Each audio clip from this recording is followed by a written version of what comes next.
લોકમત ન્યૂઝમાં આપનું સ્વાગત છે। વડોદરાના ગોરવા વિસ્તારમાં પોલીસ સ્ટેશનની બહાર પુત્રની સામે જ પિતાની હત્યાનો કંકમાટીભર્યો બનાવ બન્યો છે। માહિતી મુજબ ગોરવા ગામમાં રહેતા અમીજી ઉર્ફે અબ્દુલભાઈ ઘાંચી સાથે સોહિલ રાણાની બોલાચાલી થઈ હતી। બાદમાં તેઓ ગોરવા પોલીસ સ્ટેશન તરફ ગયા હતા, જ્યાં પ્રવેશદ્વાર પાસે સોહિલ અને તેના બનેવી સંદીપ રાણાએ તેમને રોક્યા હતા। આરોપી સંદીપે કોઈ સાધન વડે માથામાં 2 થી 3 ગંભીર ફટકા મારતા અબ્દુલભાઈ ઢળી પડ્યા હતા। પુત્ર આરીફે પિતાને બચાવવાનો પ્રયાસ કર્યો અને 108 એમ્બ્યુલન્સ બોલાવી હતી, પરંતુ દવાખાને પહોંચતા પહેલા જ તેમનું મોત નીપજ્યું હતું। ગોરવા પોલીસે બંને આરોપી સામે હત્યાનો ગુનો નોંધી સોહિલ રાણાની ધરપકડ કરી છે, જ્યારે અન્ય આરોપીની શોધખોળ ચાલુ છે। સમગ્ર મામલે બી ડિવિઝન એસીપી આર.ડી. કાવા દ્વારા પત્રકાર પરિષદમાં વિગતવાર માહિતી આપવામાં આવી છે।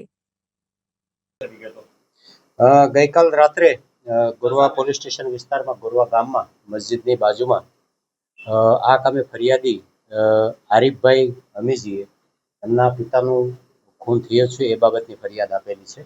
સમગ્ર હકીકત જોતા મસ્જિદની બાજુમાં આપના પાનનો ગલ્લો છે, ત્યાં અમીજી અને જે આ કામનો આરોપી છે સોહિલ રાણા, એમને પણ કોઈ પણ બાબતે કંઈક બોલાચાલી થઈ રહી હતી। આ વાતનો ખાર રાખી અને સંદીપે એમના બનેવી સોહિલ રાણાએ એમના બનેવી સંદીપ વાઘેલાને કોલ કર્યો, જે મધુનગરમાં રહે છે। એટલે એ બંને થોડી વાર પછી ગોરવા ગામના ગેટ પાસે બાઇક લઈને આવતા, ત્યાં આ કામે મરણ જનાર અમીજી જે છે એ ત્યાં ચાલીને આવતા હતા। બાઇકમાંથી ઉતરી અને તરત અમીજીને માથા ઉપર 2 કે 3 સપાટા એમને મારેલા છે અને સ્પોટ ઉપર જ અમીજીનું ત્યાં ડેથ થયેલું છે।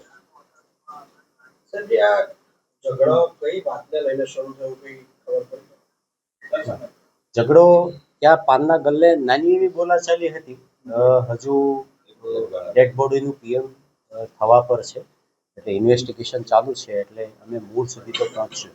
આરોપી કેટલા છે, કેટલા પકડાયા? આરોપી 2 જણ છે, એમાં એમના એક દીકરા દ્વારા આઈડેન્ટિફાઈડ થઈ ગયેલ છે સોહેલ રાણા, અને બીજા પણ જે છે એ હજી પોલીસ ગિરફ્તથી બહાર છે।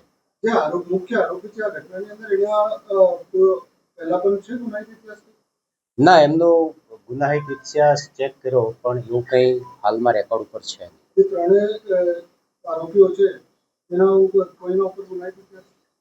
2 આરોપી છે, બાઇક ઉપર 2 જ આરોપી આવેલા હતા। એમના વિરુદ્ધ કોઈ એવો અત્યારે હાલમાં રેકોર્ડ ઉપર છે નહીં।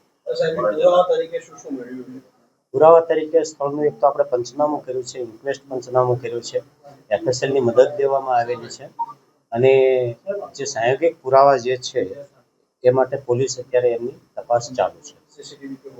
હા, સીસીટીવી અવેલેબલ છે, સીસીટીવીનું એનાલિસિસ કરી અને જ્યારે જાહેર કરવા પાત્ર થશે ત્યારે અમે કરીશું। લાકડાનો સપાટો જે છે, જેને આપણે જનરલી હાથો કહી શકાય, પાવડા અથવા કોદાળીનો। જે બીજો આરોપી ફરાર છે, એમાં ટીમો તો કામે લાગી જશે, તો જેને પણ પનાહ આપી હશે એની સામે એવી એક્શન લેવા? હા, બિલકુલ। ગોરવા પોલીસ સ્ટેશનની લોકલ 2 ટીમ, ઝોન 1ની એલસીબીની એક ટીમ, ડીસીબીની એક ટીમ, એમ 4 થી 5 ટીમો આ જે બીજા આરોપી છે એમની પાછળ લાગેલી છે। બીજો આરોપી જ્યાં પણ ગયો હશે, એમને કોઈ પણ જગ્યાએ એમને પનાહ લીધી હશે અથવા એમને કોઈ સપોર્ટ કર્યો હશે, તો એમના વિરુદ્ધ પણ અમે એક્શન લઈશું। પુત્રનો આક્ષેપ છે કે જે આમાંથી એક આરોપી છે તેનો કોઈ આંકડાનો કે એવો કોઈ ધંધો પણ છે, એવું કંઈ છે ખરું કંઈ? ના, એવી કોઈ વાત નથી। એમનો કોઈ એવું રેકોર્ડ પર પણ નથી અને એમનો કોઈ એવો ગુનાહિત ઇતિહાસ પણ